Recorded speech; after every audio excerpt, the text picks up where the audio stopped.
কিন্তু আপনি বুঝতে পারেন না রে বাজান, দাঁত পড়ে গিয়েছে, মৃত্যুর আলামত দেখা গিয়েছে, চুল পেকে গিয়েছে, মৃত্যুর আলামত দেখা গিয়েছে, চামড়া পড়ে গিয়েছে, মৃত্যুর আলামত দেখে গিয়েছে। তাই তো বলেন চুল পাকিল আর দাঁত দড়িল, মরণ শুনে মোর বাকি রইল।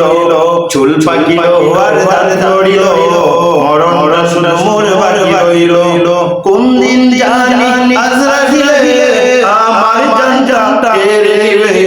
চুল পাকিল আর দাঁত দড়িল, মরণ শুনে মোর বাকি রইল। ঠিক না বেটা? আমার সাথে সঙ্গী সারা একে একে পড়ছে ধরা।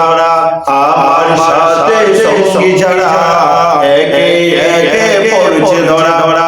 কোন দিন জানি আজরাইলে আমার জানটা কেড়ে নিবে। চুল পাকিল আর দাঁত দড়িল, মরণ শুনে মোর বাকি রইল। চুল পাকিল আর দাঁত দড়িল, মরণ শুনে মোর বাকি রইল। চুল পাকিল